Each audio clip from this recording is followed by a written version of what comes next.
bedo oko ka gi kom. Mare okinyi nyaka sani kene pok wachiwo. Watiyo mago law kama ineno wani. Mano tek, koro nugo mbaka. To law be mwatiyogo kama wantiere. In wiyi odok ing'eyi. Mano ber, koro ne adhi kaming'ane ka nadhi ng'iewo ne dawa ma odawa nooro omena. Koro adwa ringane mondo aterne. To kitim niya, ok ikelo omena no wakonyi dondo. No, mano dang' dawa nega baba. Ok wakonyi Kasu dondo. dang' dawa nega omena. Dang' dawa nega. Man kuma ne untie ni an be narawa nakalo koro ne mucha ne rwako na much nyoyo moro nang'e numuodo nyoyo. Nyoyo no onge leke Koro ka nyoyo onge to wawa adhi mondo ater omena. Aduoko erokamano. Kare chop maber. We mondo adhi aterne dawa omena. Ero uru kamano yowuoyi matindo. Kasu ong'e. Omena dieri. Ito kata ok en omena ondiek. Ma omena wawa mondo adhiyo. Ineno ka nasetiyo gi rieko mawuondo kijende kanidana noora omena. Kendo koro gino ne en mana mikati baba. Adwa bedo kode kumoro kar kenda mondo koro abile. Koro imak na jo karibu. Kendo imak na jok makalo kik winj much mikati ni. Ineno ka pondo kode kumoro kenda. Kik odeya. Kik otim na gima marach. Ineno ka koro adwa kawe kendo koro adwa ni mondo amuode nyingi maler. Lakini rieko mwana tiyogo to ne ber. Natiyo gi rieko maber.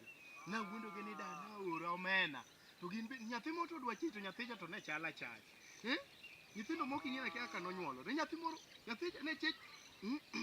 Koro adwa kawi amuodi. Kendo kik itim na marach kata decho kik ideya. Adwa makawi 4. Omera, nyaka koro wachaji ni nyathi mino mupiju cha. Nyathi chalo bichamo gimoro ka. Mado mupiju. Omera mayo omena mane wachida uru.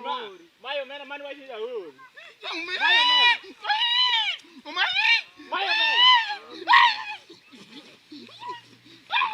Omera mkati dego nyien omera aro kadana no amka. Mkati dego nyien. Rieko.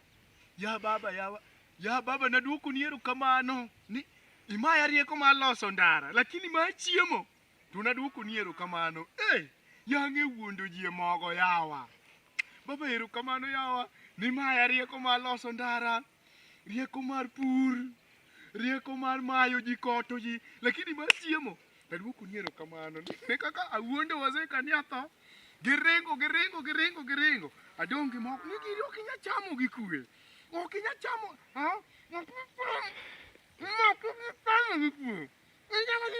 mkati to nyithindo chop.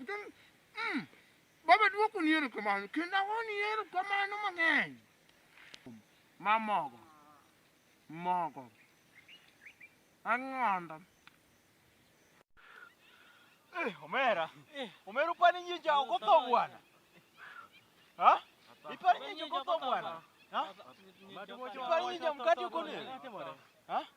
Omami ipani mkati nyanego ng'ato. Adieri? To ko vieto kata ko ochamo marach to. Bas, nyinja tho. Ng'awo tho. Nyino tho Omera. Iwacho adieri ni ka mkati owiye kata komuonyo ngili kata ko ofundo to onege. Oma nyinjo tho ka nyinjo tho yawa. Amena kala. Nikadho. Nakalo. Haya incho maber. Omera gima mondo watim.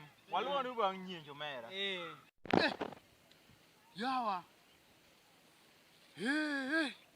Kota yieng. Giri kare ber kichamo gi kwe.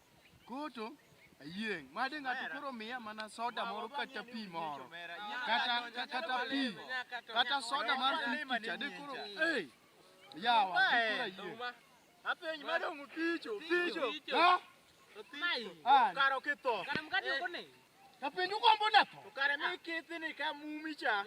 Apenju gombo udwani mondo tho no ae mkati donge. Udwani mondo mkati onega. Yani okitho. No Omera. Okunya gombo na tho.